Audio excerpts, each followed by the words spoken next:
everyone, and welcome. If you're getting ready for your AWS certifications, you already know security is a massive topic. So today, we're going to tackle a service you are absolutely going to see on the exam, AWS GuardDuty. Let's dive in. So first things first, why do we even need a service like GuardDuty? Well, it all starts with this pretty scary number. A staggering 91% of modern cyber attacks are built specifically to get around traditional security tools. You know, the old school antivirus stuff that looks for a known signature.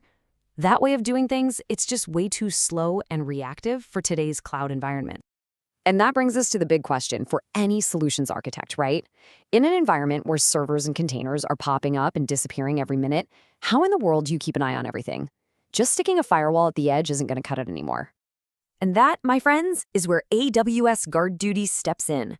Honestly, the best way to think about it isn't as a fence, but as your own intelligent, super dedicated watchdog that's constantly patrolling your entire AWS world. Okay, so this is the definition you're going to want to burn into your brain for the exam.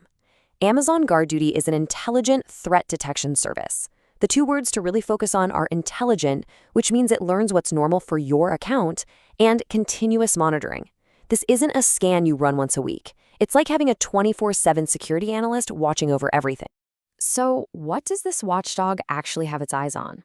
Well, to be a good watchdog, it needs to see pretty much everything.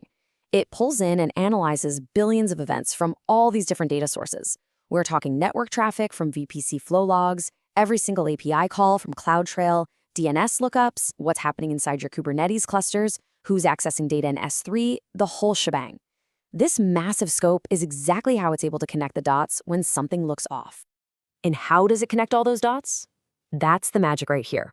GuardDuty isn't just looking for stuff on a naughty list. It uses machine learning to build a unique baseline of what's normal for you. Then it uses anomaly detection to spot anything that deviates from that baseline.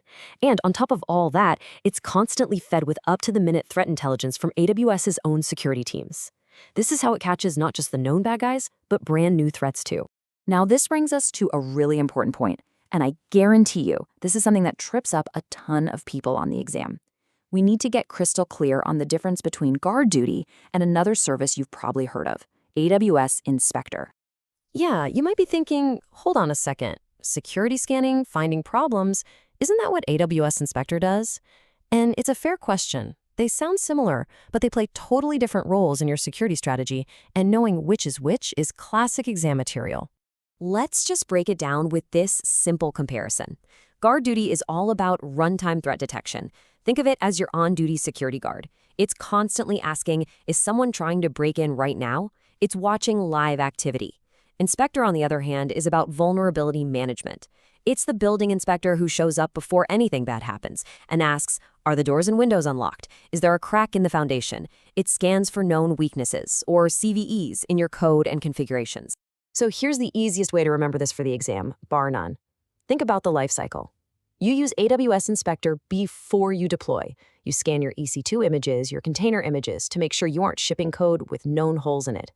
Then, once everything is live and running, GuardDuty takes over as the security guard on patrol, watching for any active, suspicious behavior in your live environment. See the difference? Before and after. Okay, so we get it. GuardDuty is the watchdog. But what happens when that watchdog actually starts barking? Let's follow what happens from the moment it spots something to how we can take action automatically. The moment GuardDuty detects something potentially malicious, it generates what's called a finding. And that word, finding, is your keyword. It's the official alert, the detailed report on what happened, and it's the trigger that kicks off everything that comes next. And this right here is why GuardDuty is such a game changer for architects. A finding doesn't just sit in a dashboard. It can kick off a whole automated workflow. So let's walk through this. Step 1, detect.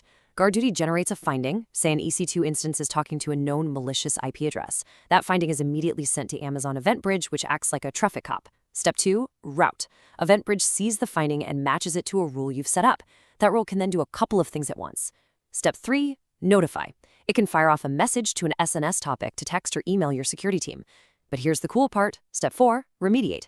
It can also trigger an AWS Lambda function that automatically goes and isolates that instance by changing its security group. All of that happens in seconds with zero human intervention. And that whole automated workflow really boils down to this one simple idea, which is at the heart of modern cloud security. Threats move way too fast for a person to react in time. The goal isn't just to know you have a problem, it's to respond to it at machine speed and shut it down before it can cause any real damage. All right, let's bring it all home. For this last part, we're going to focus on the absolute must-know architectural principles for GuardDuty. This is the stuff that comes up in exam questions about how to design a secure, enterprise-grade environment. Seriously, if you're taking notes, this is the time for a big star or a highlighter. These are the best practices that AWS will expect you to know inside and out. First up, enable GuardDuty in all AWS regions. Yes, even the ones you don't think you're using. Why? Because attackers love to hide in plain sight, spinning up a server in a region you forgot about. This also helps you monitor global services like IAM. Second, if you've got more than one AWS account, use AWS organizations to set up a single delegated admin account for GuardDuty. This is just smart management. You don't want to be logging into 50 different accounts to check alerts, right? Third, send all your GuardDuty findings to AWS Security Hub. This gives you that single pane of glass view, pulling in alerts from GuardDuty, Inspector, and other tools all into one place. And finally, super important. By default, GuardDuty only keeps findings for 90 days. You should always configure it to export those findings to an S3 bucket for long-term storage. You'll need this for compliance and for any future forensic investigations. So, as you're wrapping up your study session on this, I want you to ask yourself this one question.